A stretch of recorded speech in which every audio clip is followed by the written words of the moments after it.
Hello everyone, I am Dr. Vandana Saini from KV number 2 Roorkee is going to cover up the rest part of my topic of tabular presentation.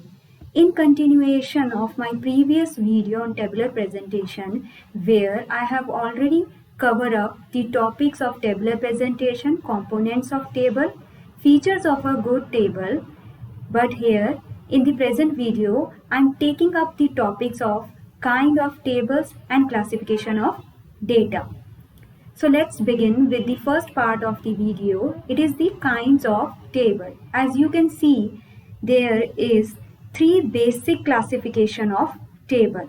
That is according to purpose, which is further divided into general purpose and special purpose.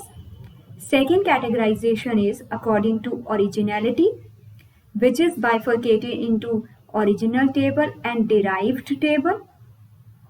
And third categorization is according to construction, which is bifurcated into simple or one-way table or complex table. This complex table is further divided into double or two-way table, treble table, and many-fold table. So let's start with the first bifurcation, that is how to construct a table according to purpose. The first one is general purpose table. General purpose table is that table which is of general use. It does not serve any specific purpose or specific problem under consideration.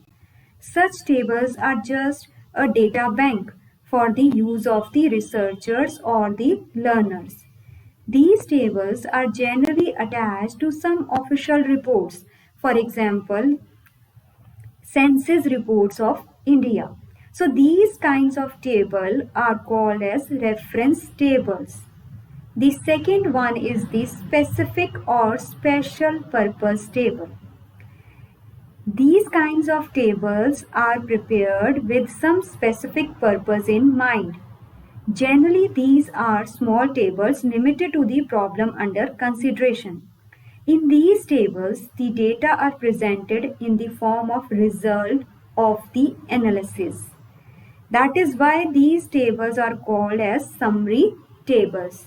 So in short, general tables are for your general use and specific tables are for which fulfill your specific purpose of the study. Now coming to the second bifurcation of tables, it is according to originality. The first is the original table. An original table is that in which data are presented in the same form and manner in which they are collected.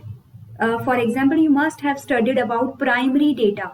So when we are presenting the primary data, it is represented the original table, right? The second one is derived table, and it is supplement your secondary data.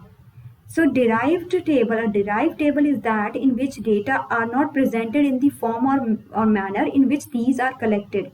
Instead, the data are first converted into ratios or percentages and then they are presented. So these are according to originality. The next one is the according to construction.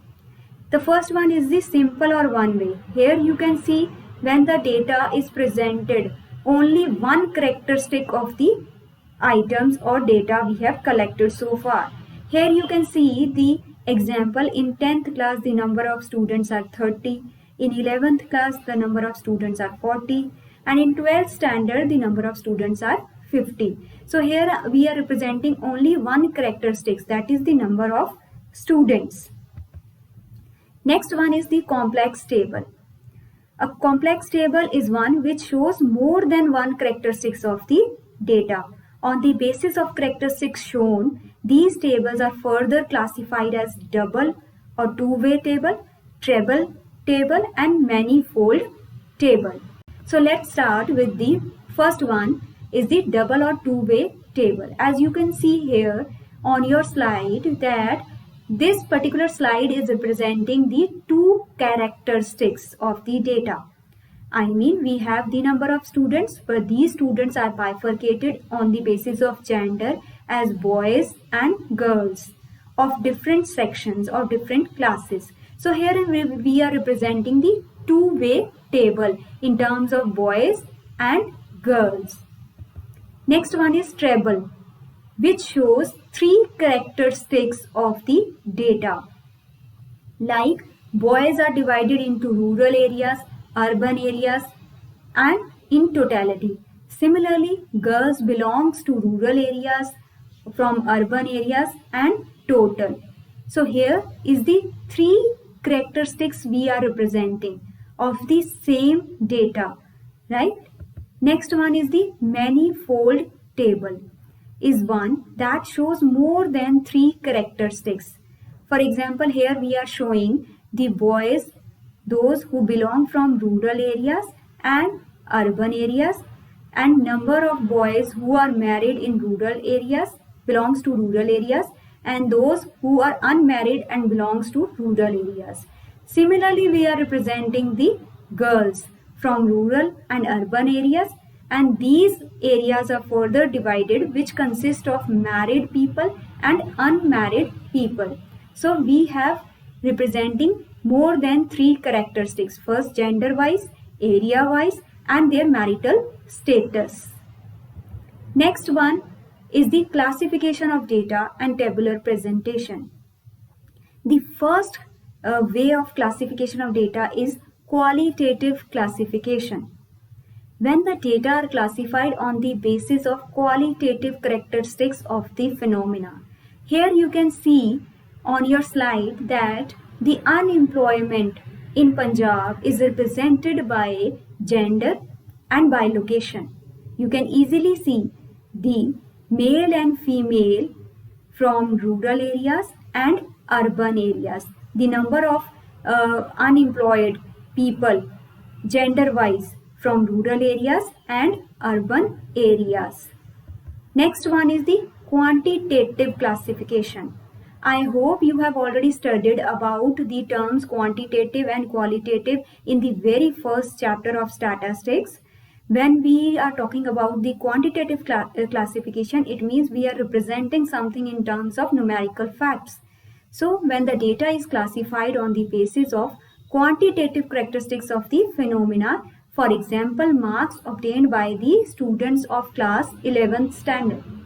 Here we can easily analyze those students who got 0 to 10 marks. Between 0 to 10 marks, there are 3. 7 students scored between 10 to 20. Likewise, 32 students scored between 40 to 50 marks. This is the quantitative classification of the data. Next one is the temporal classification. Temporal means when we are representing the data according to time. Here you can see the sales of any firm during 2016 and 17. That means we are representing the data. Here data means sales, right? But in terms of or in according to time. The sales during 2016 is 1 lakh, which increased to 2 lakh in 2017. That means when time is very important during classification, that is known as temporal classification of data. When something is represented in terms of place or location, I mean where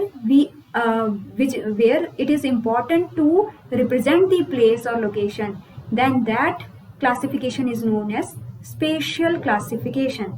Here you can see the example, the country wise the number of students. India represented by 50,000 students, USA have 15,000 students. Likewise, the number of students in UK is 5,000. So here we are representing the country wise, India, USA, UK. It is the place and location, and the number of students, the data is represented as per the situation, as per the country concerned.